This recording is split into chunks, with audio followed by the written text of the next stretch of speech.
बहुत स्वागत है प्रयास के इस यूट्यूब चैनल पे। और अब हम लोग पढ़ेंगे आगे के जो हमारे चैप्टर है यानी कि जेट स्ट्रीम के बारे में पढ़ेंगे और देखेंगे क्या होती है जेट स्ट्रीम, कहाँ मिलती है ना, और कैसे बनती है इसके बारे में हम समझेंगे। तो देखिए, सबसे पहले एक डेफिनेशन है जेट स्ट्रीम की, आप उस डेफिनेशन को पकड़ लीजिए। ये इंपॉर्टेंट पॉइंट्स हैं और इनको अगर आपने समझ लिया तो ये समझ लीजिए आपको जेट स्ट्रीम बहुत ईजिली समझ में आ जाएगी। ठीक है, तो देखिए कैसे समझना है आपको। पहली चीज़ है, जेट स्ट्रीम जो होती है वो एक सर्कम पोलर विंड है। यानी कि सर्कम पोलर मतलब आप ध्यान से देखिए, ये जो है आपका पोलर रीजन है। पोलर रीजन को चारों तरफ से जो एक तरीके से सर्कम पोलर का मतलब हो गया एक तरीके से घेर ले, तो वो हो गई सर्कम पोलर विंड्स। तो ये बात समझ में आ गई, सर्कम पोलर विंड्स है, ये बात समझ में आ गई। फिर आती है नैरो और कंसंट्रेटेड होती है, यानी कि ये पतली होती हैं और जो है ज़्यादा चौड़ी विंड्स नहीं है। ठीक है ना, कंटिन्यूस फ्लो कर रही हैं और पतली हैं, यानी कि 50 से 150 किलोमीटर की मोटाई में चलती हैं ये। यानी कि मान लीजिए ये यूँ फ्लो कर रही हैं, अगर ये यूँ फ्लो कर रही है ना, तो ये इतनी मोटाई में चलेंगी, है ना। ऐसा नहीं है कि एक एक लाइन में ऐसे चल रही है, ऐसा नहीं है ना, या ऐसा भी नहीं कि इतने एरिया में चल रही है। ये एक लिमिटेड एरिया में चलती है और कॉन्स्टेंटली चलती है। ठीक है, ये हो गया जेट स्ट्रीम के बारे में। दूसरी चीज़, तीसरी चीज़ है कि ये मेंडरिंग करता है। मेंडरिंग समझते हैं, देखिए मेंडरिंग क्या होता है। आप देख रहे हैं ये चीज़ देख रहे हैं क्या, विंड आपको दिख रही है, जेट स्ट्रीम कहीं सीधी जाती हुई, विंड जेट स्ट्रीम कभी भी सीधी नहीं जाती है, हमेशा मेंडर करते हुए जाती है, ऐसे नहीं जाएगी। ठीक है, कैसे जाएगी, ऐसे ऐसे जाएगी, और उसका एक रीज़न होता है, आगे हम देखेंगे। ठीक है, वो इस तरीके से मेंडर करते हुए जाती है। तो आपको ये प्रॉपर्टी याद रखनी चाहिए, इस पे क्वेश्चन बनते हैं, सीधे ही पूछा जाएगा। ठीक है, अपर ट्रोपोस्फेरिक में रहती है। अब देखिए, आपको क्वेश्चन हो सकता है क्या ये ज़मीन के पास है कि आसमान में, तो देखिए मैं आपको दिखाता हूँ। ये देखिए आपका इक्वेटर है। इक्वेटर में मैंने आपको बताया था, ये जो होता है ट्रोपोस्फियर कहाँ तक जाता है, 18 किलोमीटर तक जाता है। ठीक है ना, और जैसे जैसे ऊपर जाते जाते हैं तो ये कम होता जाता है, 8 किलोमीटर पे आ जाता है। अब ये देखिए, ये जो स्ट्रीम्स होती है, जेट स्ट्रीम होती है, ये हवा के ऊपर वाले भाग में रहती है, यानी कि ट्रोपोपॉज के पास में। ठीक है ना, ऐसा नहीं है यहाँ पे फ्लो कर रही हैं, ऐसा नहीं है, ये ऊपर ही रहती हैं। ठीक है, तो ये बात ध्यान रखिएगा आपको, नीचे नहीं फ्लो करेंगे, क्योंकि बहुत तेज़ स्पीड है, अगर नीचे फ्लो करेंगे तो कोई रह ही नहीं सकता यहाँ पे ना, और ये फ्लो भी नहीं कर पाएंगे क्योंकि नीचे ज़मीन है, तो हाई इनके मतलब कहीं ना कहीं वेलोसिटी कम हो जाएगी ना, इनकी जो स्पीड है या जितनी गति के साथ ये चल रही है वो कम हो जाएगी। फिर इनके बारे में हाई वेलोसिटी एक पॉइंट है, क्योंकि ये 50 से 120 किलोमीटर की रफ्तार से चलती हैं। ये डिपेंड करता है ये स्पीड इतनी वैरी क्यों कर रही है, प्रेशर ग्रेडियंट कैसा है। जैसे मान लीजिए यहाँ पे बहुत तेज़ हाई प्रेशर है, ठीक है, और यहाँ पे क्या है, लो प्रेशर बहुत अच्छा बना हुआ है, तो तेज़ी से निकलेंगी ना एयर जिसके अंदर से, हाई प्रेशर से लो प्रेशर की तरफ। तो ये आपको ध्यान रखना है कि ये प्रेशर पे डिपेंड करता है। दूसरी चीज़ है, टेम्परेचर पे भी डिपेंड करता है। जितना ज़्यादा टेम्परेचर अच्छा बना होगा, जैसे मान लीजिए यहाँ पे अच्छा तेज़ गर्मी है और यहाँ पे जो है हल्की ठंडक है, तो क्या होगा, यहाँ पे क्या प्रेशर बनेगा, यहाँ पे एक तरीके का हाई प्रेशर बन जाएगा, और यहाँ पे क्या बन जाएगा, लो प्रेशर, क्योंकि यहाँ पे हवा उड़ गई ऊपर, है ना, हवा उड़ गई, यहाँ पे प्रेशर लो बन गया, तो यहाँ से विंड्स यहाँ पे तुरंत रश करेंगी। तो ये भी एक रीज़न होता है कि जो है लो प्रेशर हाई प्रेशर किस तरीके से बना हुआ है। और दूसरी चीज़ क्या है कि एक और रीज़न है, और वो है फ्रिक्शन, यानी कि जो जहाँ से फ्लो कर रही है वहाँ पे फ्रिक्शन कैसा है, बीच में ऐसा तो नहीं कोई पहाड़ आ गया तो लड़ गया, है ना। तो इस तरीके से ये सारी चीज़ें भी मैटर करती हैं। ठीक है, तो ये आपको ध्यान रहेगा। उसके बाद जियोस्ट्रॉफिक स्ट्रीम्स होती हैं, इनको जियोस्ट्रॉफिक स्ट्रीम्स भी बोलते हैं। जैसे मान लीजिए जो विंड्स हमने पढ़ा था ना, ये आपका इक्वेटर, विंड्स कैसे आ रही हैं, यूँ जा रही हैं, फिर ऊपर उठ रही हैं, यहाँ देखिए आप, यहाँ देखो आप। ठीक है, तो यहाँ पे क्या हो रहा है, विंड्स ऐसे आ रही है ना, ऐसे करके, तो ये विंड्स ऐसे आके ऊपर उठ रही है ना, यहाँ पे देखो आप, ऊपर उठी, फिर ये यूँ गई, फिर कैसे, फिर ये जब यूँ गई तो यहाँ से वाली जो आई थी वो इधर गई, और ये वाली इधर आ गई। ठीक है ना, इस तरीके से चल रही है।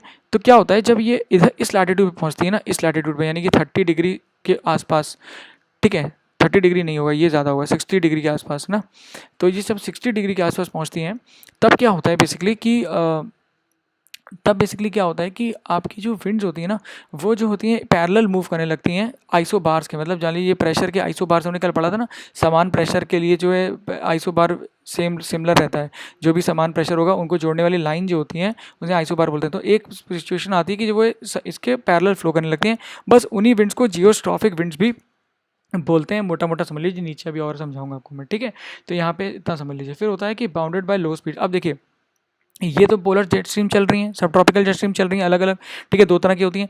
इनके पास जो विंड्स फ्लो कर रही थी ना, वो वीक होती हैं, ज़्यादा स्ट्रॉन्ग नहीं होती हैं। ये पॉइंट आपको ध्यान रखना है। ठीक है, ये पॉइंट्स मैंने आपको बता दिए, तो ये पॉइंट आपको ध्यान रहेंगे। फिर आप आइए थोड़ा सा डायग्राम देख लेते हैं।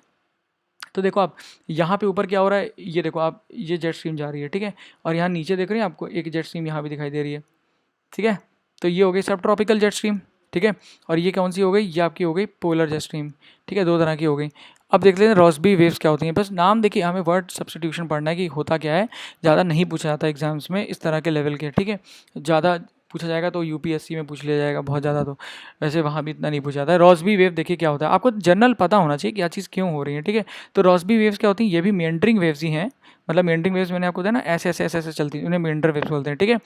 और ये क्यों बनती है, जब पोलर वेव जो पोलर की जो एयर होती है, देख रहे हैं ठंडी एयर, जब वो एक तरीके से इक्वेटोरियल रीजन की तरफ मूव करने लगती है ना, तब ये जो है एक तरीके से थोड़ा सा इस तरीके से झुक जाती है। जैसे अभी क्या है, वेव ऐसे चल रही है हल्की सी, है ना, पर अभी क्या होता है जब ऊपर से धक्का लगता है यूं करके, तो ये यूं करके हो जाती है, ठीक है, यूं करके हो जाती है। इसे पोलर वॉर्टेक्स भी बोलते हैं, जिसके वजह से कैलिफोर्निया या Chicago, sorry not California, Chicago के एरिया में आपने देखा होगा फोटोज आई थी कुछ साल पहले कि एकदम पूरा झील जम गई थी, वहाँ पे -20 डिग्री सेंटीग्रेड हो गया था, एकदम से ठंडक हो गई थी। वो इसका रीज़न यही था कि ये जो आपकी जेट स्ट्रीम होती है ना, ये थोड़ा सा अलग बिहेवियर करती हैं, और जब ये करती हैं तो इन्हें रॉसबी वेव्स बोलते हैं। बस होती जेट स्ट्रीम ही है, पर इनका नाम रॉसबी वेव रख दिया क्योंकि ये इस समय एबनॉर्मली बिहेव कर रही हैं, थोड़ा अलग तरीके से बिहेव कर रही हैं, ठीक है। अब अपर ट्रोपोस्फेरिक मैंने आपको दिखाई दिया था पहले कि ये देखिए यहाँ पे दिखाया था ना अपर ट्रोपोस्फेरिक, इनकी प्रॉपर्टी बस थोड़ा सा मैंने यहाँ पे आगे समझा दिया है कि अपर ट्रोपोस्फेरिक होती है। अभी देखिए इक्वेटर में यहाँ पे देखिए 18 किलोमीटर तक होता है ना, मैंने आपको बताया था। यहाँ पे देखिए 16 किलोमीटर पे मिलती है ऊपर, ठीक है, और यहाँ पे कितनी मिल रही है, 10 किलोमीटर पे मिल रही है, और यहाँ पे कितना किलोमीटर होता है, 8 किलोमीटर पोल्स पे, है ना। तो ये चीज़ आपको याद होगा क्योंकि मैंने पहले ही लेक्चर में बताया होगा। नहीं देखें लेक्चर आपने तो आपको देखना पड़ेगा, अपने एंड पे ही पढ़ लीजिए आप, ठीक है। फिर आता है जियोस्ट्रॉफिक स्ट्रीम्स के बारे में। जैसे मैंने आपको बताया perpendicular to the pressure gradient force ये विंड्स होती हैं, ठीक है। एक डायग्राम होता है, उसको आपको याद नहीं रखना है, बस इतना ध्यान रखिए कि पैरेलल होती हैं आइसोबार्स के, ठीक है, जो लाइन कनेक्ट करती है सिमिलर सेम प्रेशर्स को। जैसे मान लीजिए ये अमेरिका है, ये आपका मान लीजिए यूरोप है, उल्टा बन गया ना, ये यूरोप है और ये मान लीजिए अमेरिका है, ठीक है। तो यहाँ भी 140 है, मतलब 1040 है, यहाँ भी 1040 है, तो ये दोनों को एक लाइन ज्वाइन कर देते हैं ऐसे। जो कार्टोग्राफर्स होते हैं या ज्योग्राफी के जो होते हैं ना स्टूडेंट्स या जो भी होते हैं, है ना, वो लोग क्या करते हैं, ऐसे लाइन ज्वाइन कर देते हैं, ठीक है। और इसे क्या बोलते हैं, आइसोबार बोलते हैं, ठीक है। और आइसो बार के जो पैरेलल लाइन फ्लो कर रही एयर फ्लो करती है ना, उसी को हम क्या बोलते हैं, जियोस्ट्रॉफिक स्ट्रीम बोलते हैं। तो ये ध्यान रखिएगा आपका, ठीक है, ये जियोस्ट्रॉफिक स्ट्रीम होती है, ओके। तो ये क्या, और जेट स्ट्रीम को ही जियोस्ट्रॉफिक विंड्स भी बोलते हैं, इनका नाम होता है। तो पूछा जा सकता है एक वर्ड में कि जियोस्ट्रॉफिक विंड्स का क्या मतलब है, या कौन सी विंड जो है जियोस्ट्रॉफिक विंड्स के भी नाम से जानी जाती हैं, ये पॉइंट आपको ध्यान रखना है, ठीक है। उसके बाद जेट स्ट्रीम भी 3 तरह की होती हैं। एक होती है परमानेंट जेट स्ट्रीम, मतलब हमेशा फ्लो करने वाली। एक होती है टेम्पररी, जो कभी कभी आती हैं मौसम के अकॉर्डिंग। और एक होती है और क्या है बेसिकली, और कुछ नहीं है बाकी, इन्फ्लुएंस के बारे में, इम्पैक्ट के बारे में, ठीक है। तो 2 ही तरह की होती हैं बेसिकली, कि एक होती है आपकी टेम्पररी और एक होती है परमानेंट। तो ये दोनों आपको ध्यान रखना है। एक होता है सब ट्रॉपिकल जेट स्ट्रीम, मैं दिखा देता हूँ आपको, और पोलर फ्रंट जेट स्ट्रीम। तो देखिए ये वाला डायग्राम देखिए, आपको समझ में आ जाएगा। तो ये जो फ्लो कर रही है ना, ये होती है सब ट्रॉपिकल जेट स्ट्रीम, ठीक है। और ये जो है यहाँ पे देखिए कहाँ फ्लो कर रही है, एक तरीके से आप देख रहे हैं कहाँ पे फ्लो कर रही है। तो ये जो होती है सब ट्रॉपिकल जेट स्ट्रीम जो होती है, ये आप देखिए इंडिया के ऊपर से भी जाती है। सर्दियों में खासकर जो होता है, यही जो जेट स्ट्रीम होती है, यही जो होती है सर्दियों में, एक तरीके से आप जो कहते हैं ना विंटर में जो पानी बरसता है, वो इसका मुख्य कारण, एक वन ऑफ द रीज़न जो होता है वो यही होता है, सब ट्रॉपिकल जेट स्ट्रीम का नीचे हल्का सा आ जाना, ठीक है। तो ये आपको ध्यान रखना है, क्योंकि आपको पता है जैसे जैसे सूर्य नीचे जाएगा तो बाकी सारे भी प्रेशर बेल्ट नीचे जाते हैं। आपको मैंने पहले बताया था ना, प्रेशर की जितनी भी पेटियाँ होती हैं वो सूर्य के अकॉर्डिंग नीचे चलती हैं, क्योंकि जैसा जैसा सूर्य नीचे जाएगा उसकी गर्मी भी वैसे अलग अलग पड़ेगी। तब जब सर्दियों में नीचे आ जाएगा तो ये प्रेशर बेल्ट भी तो नीचे आ जाएगी, और इसके साथ जुड़ी हुई ये सब ट्रॉपिकल जेट स्ट्रीम भी नीचे आ जाएगी। और जैसे ये नीचे आएगी उसकी वजह से क्या होगा, पानी बरसना, जो पानी यहाँ से कैरी करके लाएगी, हेल्प करेगी यहाँ की जो विंड्स को, पानी लेके आए यहाँ मेडिटेरेनियन से और यहाँ पे पानी बरसा दें, कहाँ पर, पृथ्वी ये आपके इंडिया में नॉर्थ में दिल्ली में पानी बरस जाता है, ठीक है, पंजाब में। तो ये ध्यान रखना है, वही इसकी वजह से होता है। दूसरी है पोलर फ्रंट जेट स्ट्रीम, ये हो गई पोलर फ्रंट, ठीक है ना।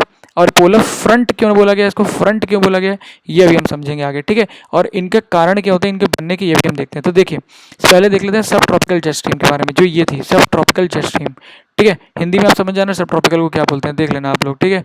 तो सब ट्रॉपिकल जो जेट स्ट्रीम होती है ना, जो कटबंधी, ये जो एक तरीके से कटबंधीय एरिया है ना, कटिबंधीय एरिया, और जो है यहाँ पे जो फ्लो कर रही है, तो ये जो स्ट्रीम होती है ये क्यों बनती है, ये बेसिकली बनती है 2 कारण से।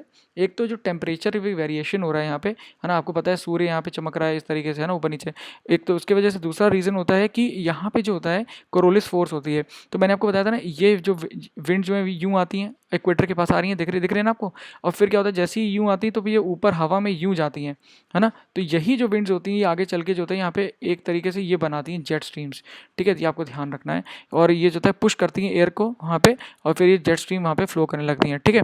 तो ये 2 रीज़न होते हैं इसके, बेसिकली आपको ये ध्यान रखना है। और ये पॉइंट हो गया यहाँ पे कंप्लीट। और इम्पैक्ट क्या होता है, ये जैसे मैंने आपको बताया इंडियन और अफ्रीकन समर मानसून्स को भी ये अफेक्ट करती हैं। अब देखिए अगर मान लीजिए जेट स्ट्रीम जो है वो अगर ऊपर नहीं गई, अब जैसे मान लीजिए आपका इंडिया है, थोड़ा सा समझा देता हूँ आपको। ये हो गया हिमालयस, ठीक है। ये आपका हो गया इंडिया। अब मैं इंडिया बनाता हूँ, थोड़ा सा गलत बन जाए तो please I am really sorry, ठीक है। और ये आपका हो गया इंडिया, ठीक है। ओके ओके, हो गया, काफ़ी है। तो अब यहाँ पे जो है हमारा क्या फ्लो, यहाँ पे मान लीजिए हमारा क्या है, हिमालयाज़ है, ठीक है। ये हिमालयाज़ है। अगर सब ट्रॉपिकल जेट स्ट्रीम फ्लो कर रही है और अगर वो नीचे की तरफ फ्लो कर रही है तो क्या होगा, ये मानसून यहाँ पे आ ही नहीं पाएगा, है ना, क्योंकि ये एक तरीके से यहाँ पे लो प्रेशर नहीं बनने देगा। लो प्रेशर चाहिए ना विंड को फ्लो करने के लिए। तो क्या होता है, अगर यही इस तरीके से इम्पैक्ट करता है तो इस जेट स्ट्रीम का ऊपर जाना बहुत ज़रूरी है, यानी कि इसका जो है हिमालय के ऊपर से फ्लो करना बहुत ज़रूरी है। अगर ये हिमालय के ऊपर से फ्लो करेगा इस तरीके से तो क्या होगा, यहाँ पे बढ़िया लो प्रेशर बनेगा, है ना। यहाँ भी लो प्रेशर बनेगा गर्मी की वजह से, और यहाँ से क्या होगा, विंड्स फ्लो करना शुरू होंगी जो कि होती है मानसून विंड्स। तो ये एक रीज़न है, सिर्फ यही मतलब ये भी एक रीज़न है, ये भी एक रीज़न है, और भी कई सारे रीज़न हैं जिसकी वजह से मानसून बनता है। हम मानसून को आगे पढ़ेंगे अपने नेक्स्ट लेक्चर्स में, तो जो है तब मैं आपको ये सारे पॉइंट्स बताऊंगा, ठीक है। तो ये आपको समझ में आ गया होगा कैसे इफेक्ट कर रही है। अगर पूछा जाए क्या जेट स्ट्रीम जो होती है सब ट्रॉपिकल जेट स्ट्रीम वो मानसून को इफेक्ट करती है, तो आपको बिल्कुल उस आंसर को येस बोलना है, वो ट्रू ऑप्शन होगा, ठीक है। तो वो ये बात पॉइंट आप ध्यान रखिएगा, ओके। फिर आ जाता है पोलर जेट स्ट्रीम में। पोलर जेट स्ट्रीम क्या होता है, ये क्यों बनती है, टेम्परेचर डिफरेंस हो जाता है पोलर फ्रंट का। देखिए मैं समझाता हूँ क्या मतलब हुआ इसका। यहाँ का एरिया बहुत ठंडा है, बहुत आराम समझो आप, देखो ये बहुत ठंडा है, ठीक है। यहाँ का एरिया हल्का सा गर्म है, तो जब ये हल्का सा गर्म एरिया जो होता है हल्के से ठंडे एरिया के पास आता है ना, तो एक तरीके से एक फ्रंट्स बनते हैं, है ना, वताग्र जिनको बोलते हैं। और इनके वजह से जो होता है यहाँ पे एक मतलब एक डिफरेंस बनता है टेम्परेचर का, ठीक है। टेम्परेचर का डिफरेंस बनता है और यहाँ पे जो होता है ये स्ट्रीम फ्लो करना शुरू कर देती हैं, ठीक है। तो ये पॉइंट आपको ध्यान रखना है, ठीक है। वताग्र कहना सही नहीं होगा, ठीक है, फ्रंट बनते हैं, वतागरी होता है ना हिंदी में, यस। तो फ्रंट बनते हैं और उसके वजह से ये जो होता है फ्लो करना शुरू कर देता है, ठीक है। Is produce by temperature difference closely related to the polar front. तो ये बात ध्यान रखना है आपको। और इम्पैक्ट क्या होता है, ये पाथ, इंटेंसिटी और डायरेक्शन, यानी कि किस चीज़ का, जो यहाँ पर टेम्परेट साइक्लोन्स बनते हैं ना, टेम्परेट साइक्लोन्स इस एरिया में बनते हैं, इस एरिया में, उसको ये कहीं ना कहीं अमेरिका में ज़्यादा बनते हैं इस तरह के। तो उनको जो होता है ये जो है बेसिकली क्या करते हैं, इफेक्ट करता है टेम्परेट साइक्लोन्स को। उनका पाथ कैसा होगा, उनकी इंटेंसिटी कितने तीव्र होंगे, वो कितना उनका डायरेक्शन कैसा होगा, ये सारी चीज़ें, ठीक है। हम साइक्लोन जब पढ़ेंगे तो हम इसको इस पॉइंट को भी देखेंगे, क्योंकि अभी हम साइक्लोन ने पढ़ा नहीं है, चक्रवात के बारे में पढ़ा नहीं है, तो अभी हम ये पॉइंट नहीं देख रहे हैं, ठीक है। फिर आ जाते हैं हम सोमाली जेट स्ट्रीम के बारे में। सोमाली जेट स्ट्रीम क्या होती है, एक तरीके की southern south westerly jet stream है। मैंने आपको बताया था ना, साउथ वेस्टर्ली का मतलब क्या होगा, वो साउथ और वेस्टर्न डायरेक्शन से फ्लो कर रही है। तो ये देखो, ये हो गया, बना देता हूँ मैं, है ना, ये हो गया नॉर्थ, ये हो गया साउथ, ये हो गया ईस्ट, ये हो गया वेस्ट। तो ये स्ट्रीम ऐसे फ्लो कर रही होगी, और आप देखो ये इसी तरीके से फ्लो कर रही है। बस इतना ध्यान रखना है ये किस तरीके से फ्लो करती है और कौन से समय में होती है। जून से अगस्त में होती है, और ये हेल्प करती है मानसून को पुश करने में। ये देखो जितना ज़्यादा स्ट्रांग होगी उतना ज़्यादा मानसून यहाँ इंडिया में पहुँचेगा, ठीक है। तो ये बात ध्यान रखना, मानसून को इफेक्ट करती है और जून से अगस्त में फ्लो करती है। ये सोमाली एक जगह यहाँ पे अफ्रीका में, उसके पास से फ्लो करती है और इम्पैक्ट करती है आपको इनके इन सारी चीज़ों को, ठीक है। फिर jet stream and weather in temperate regions. अब जेट स्ट्रीम जो है और वेदर जो है इन टेम्परेट रीजन, इसके बारे में पढ़ लेते हैं। तो होता क्या है, जेट स्ट्रीम क्या करता है और वेदर कैसे चेंज करता है। घबराओ मत आप इसको देख के, है ना, परेशान नहीं होना है आपको, मैं समझा देता हूँ। बहुत ईजी है डायग्राम, एकदम बहुत ही ईजी है, मैं 2 मिनट में समझा दूँगा आपको, ठीक है। तो अब देखो क्या हो रहा है इसके अंदर, जो जेट स्ट्रीम ऊपर फ्लो कर रही थी ना, मैंने आपको दिखाया था ग्लोब में, ऊपर ऊपर ऐसे ऐसे फ्लो कर रही थी। तो ये क्या करते हैं, ऐसे रिजेस बनाती हैं और ऐसे ट्रफ बनाती है। तो ट्रफ कैसे बनता है, जब यहाँ ऊपर क्या कोल्ड वाला मास, कोल्ड मास जो होता है वो नीचे पुश करता है तो ट्रफ बन जाता है, और जब ये हॉट वाला पार्ट ऊपर पुश करता है तो ये रिज बन जाता है, ठीक है। तो जब रिज बनेगा तो यहाँ पे क्या बनेगा, लो प्रेशर बन जाएगा एक तरीके से, ठीक है। और यहाँ पे क्या बनेगा, हाई प्रेशर बनेगा। तो अब एयर किधर मूव करेगी, high pressure to low pressure move करेगी, ठीक है ना। तो ये जो होता है इस तरीके से मूव करती हैं एयर। तो यहाँ sorry, low pressure to high pressure जो है, अब सॉरी यहाँ पे जो होता है एक तरीके से थोड़ा सा जो है यहाँ पे कुछ कन्फ्यूजन हो रहा है। हम इसको जो है एंटी साइक्लोनिक फ्लो के बारे में ठीक है, अभी हम इसको जो है नहीं डिस्कस करते हैं क्योंकि ये थोड़ा सा इसके अंदर मुझे कन्फ्यूजन है, पर इसको कर लेते हैं ट्रफ को। ठीक है, तो यहाँ पे क्या हो रहा है, एक लो प्रेशर क्रिएट हो रहा है और विंड्स क्या हो रही है एक तरीके से, आप देखिए अंदर की तरफ आ रही है ना। तो जब अंदर की तरफ आएंगी तो विंड्स जो होंगी एक तरीके से ऊपर की तरफ जाएंगी। तो जब ऊपर की तरफ जाएंगी तो यहाँ पे क्या बनेगा, हाई प्रेशर बनेगा। ठीक है ना, यहाँ पे हाई प्रेशर बनेगा और ये जो होंगी विंड्स एक तरीके से यूँ फ्लो कर जाएंगी। तो जो ये कंडीशन होती हैं इन्हीं को ही हम क्या बोलते हैं, एंटी साइक्लोनिक और साइक्लोनिक कंडीशंस बोलते हैं। ठीक है, तो ये आपको पॉइंट को ध्यान रखना है और ये पॉइंट इंपॉर्टेंट है। यहाँ वाला जो पॉइंट है ये अभी हम देखते हैं क्या पॉइंट है, अभी थोड़ा सा आगे हम डायग्राम देखेंगे तो शायद समझ में आ जाए। ठीक है, तो जो है ओके है ना, तो हाँ ये जो है विंड जो है डाइवर्स करके ऊपर जा रही हैं, है ना। यहाँ पे देखिए फ्रंट्स दिखाई दे रहे हैं आपको ना, ये वार्म फ्रंट है, ये कोल्ड फ्रंट दिखाई दे रहा है आपको, ये अभी मैं आगे समझाता हूँ आपको। और जब विंड्स यहाँ पे आएंगी तो कन्वर्स करती हैं और अंदर की तरफ जा रही हैं, है ना, तो नीचे जा रही हैं और ऊपर जा रही हैं। तो बस इतना ध्यान रखो, आपकी जो विंड्स हो रही है ना, जो ये इस तरीके से विंड फ्लो कर रही है, जेट स्ट्रीम फ्लो कर रही हैं, ये एक तरीके से यहाँ पे नीचे भी अपना इफेक्ट डाल रही हैं। और किस तरह का इफेक्ट डाल रही हैं, साइक्लोनिक मतलब साइक्लोन लाती हैं, चक्रवात लाती हैं इस एरिया में, अमेरिका में। तो जो अमेरिका में जो इस एरिया में साइक्लोन्स बनते हैं ना, साइक्लोन्स, एंटी साइक्लोन साइक्लोन्स बनते हैं, वो इन्हीं जेट स्ट्रीम की वजह से बनते हैं। ये आपको ध्यान रखना है और ये इनका इम्पैक्ट है जो कि आपको याद रखना है। ठीक है, जब ये जेट स्ट्रीम जो है कि हल्का सा कमज़ोर होगी ना, तो ये क्या करेगी, ये अभी जेट स्ट्रीम ऐसे ऐसे फ्लो कर रही है, हल्की सी वीक होगी तो कैसे हो जाएगी, ऐसे हो जाएगी, है ना, ऐसे हो जाएगी, ऐसे करके। ठीक है, लटक गई। अब क्या होगा, यहाँ पे जो है शिकागो है, जैसे अलग अलग शहर हैं, तो वो क्या होंगे, वहाँ पे पूरा ठंडक हो जाएगी क्योंकि अब यहाँ ऊपर से ठंडक जो है वो यहाँ पे एंटर कर जाएगी और यहाँ का जो गर्म एरिया वो यहीं का यहीं रहेगा। मैं एक आपको और डायग्राम दिखाता हूँ, वहाँ पे आपको समझ में आ जाएगा ईजिली। तो आप ये डायग्राम देखो, ये देखिए, तो यहाँ पे क्या हुआ, कोल्ड एयर नीचे आ गई, ये देख रहे हैं, अब शिकागो है यहाँ पे, है ना, तो ये ठंडा हो गया और ये वार्म एयर यहाँ पे कर गई। तो ये एक तरह की कौन सी रॉस्बी वेव्स भी बन गई और ये जो है यहाँ पे जो है वेदर कंडीशंस भी इसने चेंज कर दिया। तो ये पॉइंट यहाँ पे है इंपॉर्टेंट, जिसको रखना है आपको याद। फिर आ जाते हैं पोलर वॉर्टेक्स, और यही पोलर वॉर्टेक्स कहलाता है जो मैंने आपको अभी समझाया। किस तरीके से देखिए, आप कोल्ड एयर जो है वो मूव करती है साउथ की तरफ और जो है यहाँ पे लो प्रेशर बन रहा है, यहाँ पे हाई प्रेशर बन रहा है, जैसे मैंने आपको यहाँ भी दिखाया था। ये देखिए लो प्रेशर बन रहा है और हाई प्रेशर। तो जो ऊपर बन रहा होगा, जब यहाँ पे ऊपर बनेगा, अगर यहाँ लो बना है तो यहाँ पे हाई बनेगा, यहाँ पे लो बना है तो यहाँ पे हाई बनेगा। ठीक है, ये पॉइंट इंपॉर्टेंट है, ये ध्यान रखिएगा। तो ये इस तरीके से विंड जो है मूव कर गई और ये वीक थी जेट स्ट्रीम, इसलिए मूव कर रहा। तो ये ध्यान रखना है आपको कि जब भी पोलर वॉर्टेक्स बनेगा तो वीक जेट स्ट्रीम जो होती है हमेशा वीक होती है। तो बस इतना ही ध्यान रखना है, कॉन्सेप्चुअल चीज़ें हैं, बस आप थोड़ा सा समझते चलिए और कुछ वर्ड्स हैं जिनको याद रखना है। तो देखिए क्वेश्चन जो बनेगा ना वो उसके अंदर कहाँ से बनेगा, मैं आपको थोड़ा बताता हूँ। उसके बारे में आपको पूछ सकता है कि सब ट्रॉपिकल जेट स्ट्रीम जो होता है वो इंडिया पे इफेक्ट डालता है कि नहीं डालता है ना। पोलर जेट स्ट्रीम जो होता है उसके बनने का कारण क्या है, तो मैंने आपको यहाँ पे बता दिया है वो सारी चीज़ें। आप यहाँ पे देख लेना कि उनके क्या क्या कारण हैं, क्यों बनती हैं, ये सारे पॉइंट्स यहाँ पे इंपॉर्टेंट है। फिर क्या पूछ सकता है, सोमाली जेट स्ट्रीम जो है वो बेसिकली कहाँ पे बनती है, कौन से साल में बनती है, क्या मानसून पे असर डालती है, तो ये पॉइंट आपको ध्यान रखने हैं। ठीक है, ये सारे पॉइंट इंपॉर्टेंट है। और यहाँ पे जो होता है ये जेट स्ट्रीम के बारे में जो भी पोर्शन था, कैसे बनती है, कहाँ मिलती है, क्या है क्या नहीं, वो कंप्लीट हो गया। ठीक है, अब एक पॉइंट एक और रह गया है, वो है वायु राशियाँ, उनके बारे में हमको पढ़ना है, यानी कि एयर मासेस। ठीक है, तो इसके एक डेफिनेशन है, आप थोड़ा सा समझोगे मेरे साथ तो समझ में आ जाएगा। मान लीजिए कोई एयर है, जैसे ये मान लो आप एयर है, ठीक है, ये एयर किसी भी ऐसे एरिया में जो होमोजेनियस एरिया, यानी कि ज़्यादा उसमें चेंजेस नहीं हो रहे हैं, कई समय तक रहती है, काफ़ी समय तक रहती है, लॉन्गर टाइम तक रहती है, तब वो क्या करती है, मान लो यहाँ पे नीचे ठंडक है, ठीक है, तो वो इसकी प्रॉपर्टीज़ अपने अंदर ले लेगी, यानी कि ये जो एयर है ये भी क्या हो जाएगी, ठंडी हो जाएगी। इतना समझ में आ गया आपको, बस तो यही आपको समझना है इसके अंदर। तो एयर मास या वायु राशियाँ क्या होती हैं, इस तरह की एयर होती हैं, ऐसे चंक होता है एयर का जो चलता है, ठीक है, और ये कुछ समय तक एक जगह रहता है, फिर वहाँ की प्रॉपर्टीज़ लेके अलग अलग जगह पे जाता है और फिर अलग अलग तरीके के वेरिएशंस या आपके कहते हैं इम्पैक्ट या प्रभाव डालता है। ठीक है, तो ये पॉइंट आपको ध्यान रखना है। उसके बाद क्या है कि ये जनरली कहाँ पे दिखता है, या ये ऐसी जगह दिखाई देगा जहाँ पे ज़्यादा चेंजेस ना हो रहे हो, है ना। तो देखिए आप यहाँ पे ओशंस में रहेगा, है ना, ये दिख रहे हैं ना आपको, अलग अलग तरीके के ओशंस हो गए, कुछ लैंड का एरिया हो गया, ये सब जगह, तो यहाँ पे सारी चीज़ें दिखाई देती हैं। ठीक है, कुछ अगर इनके सोर्सेज की बात करें तो हाई प्रेशर बेल्ट्स या सब ट्रॉपिकल एरियाज़ में ये मिलते हैं।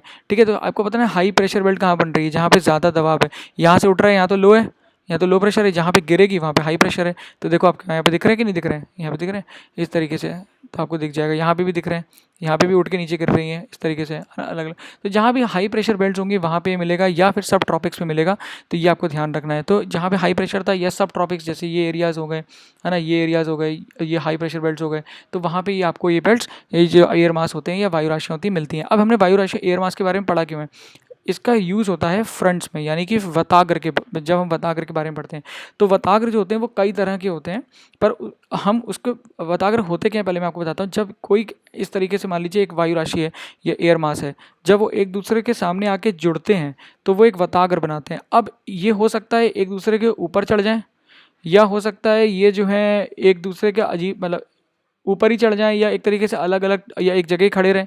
तो इस तरीके से जो अलग अलग कंडीशंस बनती हैं वताग्र में, उनको हमको पढ़ना है। तो पहले हम देख लेते हैं कहाँ मिलता है। ये मिड लैटिट्यूड्स में मिलता है, ये मिड लैटिट्यूड्स कहलाते हैं, 30 डिग्री से 60 डिग्री नॉर्थ साउथ। तो एक बार मैप में देख लेते हैं। तो ये जो एरिया है ना, ये जो एरिया है, ये एरिया के अंदर ये आपको पूरे फ्रंट्स मिलेंगे, ठीक है। इंडिया के ऊपर नहीं मिलेगा, इंडिया से हल्का सा ऊपर, ये 30 डिग्री है ना, ये जा रहा है इंडिया के ऊपर। सॉरी मैं फिर से बनाता हूँ इसको।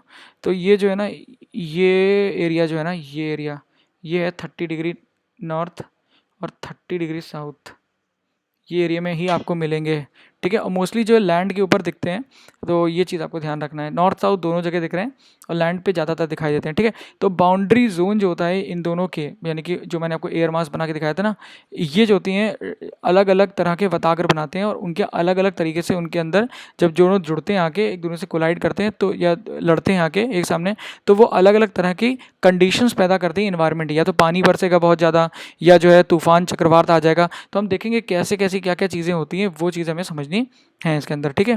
तो आगे आ जाते हैं, और क्या बोलते हैं इसके अंदर। हाँ, तो 2 पॉइंट यहाँ पे इंपॉर्टेंट है, एक जो है फ्रंटोजेनेसिस और फ्रंटोलिसिस। तो जब जो फ्रंट होता है, जो यही यानी कि वताग्र होते हैं, ये जब मतलब ख़त्म हो जाते हैं तो उसे बोलते हैं फ्रंटोलिसिस, यानी कि वताग्र क्षय। और जब बनते हैं तब इसे बोलते हैं फ्रंटोजेनेसिस, यानी कि वताग्र जनन। तो ये पॉइंट है। अब देखिए कितने टाइप्स के होते हैं, अभी आपको समझ में आ जाएगा। वताग्र शनन और वताग्र जो आपका जनन और शनन क्षय के बारे में समझ में आ जाएगा। दिखाता हूँ कैसे। ये देखिए, तो यहाँ पे क्या हो रहा है, देखो आप, वताग्र बनना शुरू हुआ, दिख रहा है आपको, ये देख रहे हैं वताग्र कैसे बन रहा है। ये वार्म एयर इसको पुश कर रही है, फिर एक कोल्ड एयर इसके नीचे आ रही है, और फिर कोल्ड एयर बिल्कुल नीचे आ जाती है और वार्म एयर एकदम ऊपर चली जाती है। तो और फिर धीरे धीरे क्या होता है, जब ये ख़त्म हो जाता है, तो जब ये ऊपर एयर, जो ऊपर एयर पहुँच गई है, वो धीरे धीरे क्या करके हो जाती है, डिसिपेट हो जाती है, ख़त्म हो जाता है उसका एनर्जी। और फिर क्या होता है, आपका वताग्र क्षय हो जाता है, ठीक है। यहाँ पे वताग्र जनन हो रहा है और फिर आगे चल के वताग्र क्षय हो जाता है। ये आपको पॉइंट समझ में आ गया होगा। फिर 3 तरह के होते हैं, हम जल्दी पढ़ लेते हैं इसको। आप स्थावर वताग्र, स्थावर वताग्र में क्या होता है, जो वताग्र होते हैं वो एक दूसरे पर चढ़ते नहीं है, बस ऐसे खड़े हो जाते हैं। यहाँ से कोल्ड, यहाँ पे जो सॉरी वताग्र होते हैं वो स्टेबल होता है, मतलब कि जो वायु राशि है, यानी कि एयर मास जो है, यानी कि मुझे जो ठंडी हवा, ठंडी जो एयर का जो पूरा एक ब्लॉक है जो यहाँ पे खड़ा हुआ है वो, और जो आपका जो गर्म एयर का ब्लॉक है, वो बेसिकली जो होते हैं ना, लड़ते नहीं है, मतलब एक दूसरे पर चढ़ते नहीं है।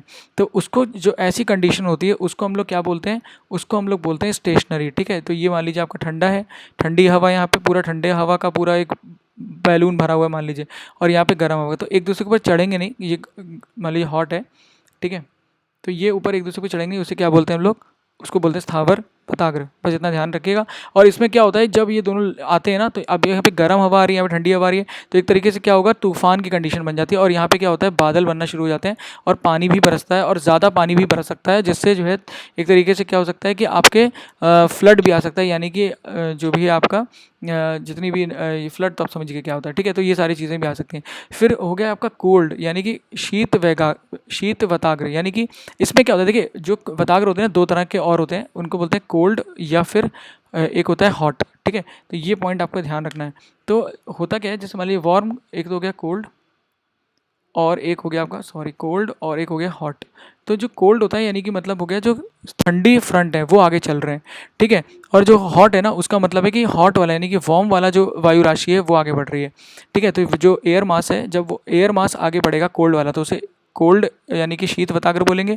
और जब गर्म से आके जुड़ जाएगा, तब उसे क्या बोलेंगे, कोल्ड वताग्र। और जब यहाँ पे जो गर्म वाला है वो आगे बढ़ेगा और यहाँ पे कोल्ड वाला खड़ा हुआ है और इससे आके जुड़ेगा, तो उसको क्या बोलेंगे हम, गर्म वाला यहाँ पे मूव कर रहा है, याद रखिएगा, ठीक है। ये हॉट वाला मूव कर रहा है, तो इसको क्या बोलेंगे, इसको बोलेंगे हम वार्म यानी कि उष्ण वताग्र बोलेंगे, ठीक है। तो ये बात ध्यान रखिए, जो मूव कर रहा होगा उसके नाम पे होता है वताग्र का नाम। और क्या चीज़ मूव कर रहा है, एयर मास मूव कर रहा है, ठीक है। तो ये चीज़ आपको ध्यान रखना है। तो कोल्ड वताग्र में क्या होता है कि ये देखिए, आपके जो एयर मास है, ये एयर मास है, ठीक है। ये एयर मास क्या मूव कर, ये ठंडी है, पूरी ठंडी एयर है, ठीक है। ये ठंडी एयर आगे मूव कर रही है और यहाँ पे जो गर्मी वाला जो हवा थी ना, जो पूरा यहाँ पे वातावरण था, वो क्या करेगा, इससे लड़ेगा और यहाँ पे ये ऊपर उठ जाएंगे और जैसे ही ऊपर उठेगा तुरंत क्या बनने लगेंगे, बादल बनने लगेंगे, ठीक है। तो यहाँ पे जैसे ही बादल बनेंगे तो यहाँ पे पानी बरस सकता है और तूफान भी आ सकता है। यही एक रीज़न और भी होता है जिसकी वजह से यूएसए में टॉर्नेडोज आते हैं, जिनके बारे में आपने पढ़ा होगा, पर हम आगे भी पढ़ेंगे इसको कि टॉर्नेडोज क्यों आते हैं और उनका एक रीज़न है और कहाँ पे आते हैं। तो ठीक है, तो ये आप पॉइंट यहाँ पे आपको मिल गया और आपको ये ध्यान रखना है कि टॉर्नेडोज किस किस से रिलेटेड है, वो है शीत वैताग्र से रिलेटेड। तो ये पॉइंट हो गया यहाँ पे इंपॉर्टेंट। जैसे जैसे देखिए आपके कोल्ड फ्रंट आगे बढ़ रहे हैं, यानी कोल्ड फ्रंट मतलब यहाँ पे गर्म हवा है, यहाँ पे क्या है, वार्म एयर है, और यहाँ पे क्या है, कोल्ड है। तो कोल्ड वाला आगे बढ़ रहा है तो क्या होंगे, बादल बनना शुरू होंगे। सबसे पहले बनेंगे क्यूमुलोनिम्बस, निम्बोस्ट्राटस, प्रेस्टोटस और सिरस। तो अभी हम आगे पढ़ेंगे बाद में नेक्स्ट वीडियो में कि कौन कौन से अलग अलग हमारे जो है वो होते हैं, बादल होते हैं, ठीक है। ये पॉइंट इंपॉर्टेंट हो गया। फिर होता है वार्म उष्ण वताग्र। देखिए उष्ण वताग्र में क्या होता है, यहाँ पे क्या होता है, एक डिफरेंस है दोनों में ही आके देखिए वताग्र मिल रहे हैं, पर यहाँ पे क्या है, बहुत तेजी के साथ बादल बनते हैं। यहाँ पे क्या होता है, उष्ण वताग्र में बादल इतनी तेजी के साथ नहीं बनते हैं, धीरे धीरे बनते हैं, है ना, ग्रेजुअल हैं। आप देख रहे हैं आराम से बन रहे हैं, फिर आराम से पानी बरस रहा है। तो यहाँ पे ना एक तरीके से साइक्लोन नहीं बनता है ना, आपका चक्रवात नहीं बनता है, आराम से रहता है, ठीक है। अब और ये तो होते हैं दोनों के। देखिए यहाँ पे देखिए आपको कोल्ड ब्लॉक दिख रहा होगा, यहाँ पे हॉट दिख रहा होगा, पर जब ये एक कोई भी इनके अंदर से ऊपर चढ़ जाएगा ना, एक के ऊपर तो वैसे ब्लॉक एक ही चढ़ेगा, वो है आपका मतलब गर्म वाला एयर जो होगी वही ऊपर चढ़ेगी, उष्ण वाली। तो जब वो ऊपर चढ़ जाता है तब उसे क्या बोलते हैं, ऑक्लूडेड बोलते हैं, ऑक्लूडेड फ्रंट, यानी कि अधिविशिष्ट वताग्र बोलते हैं।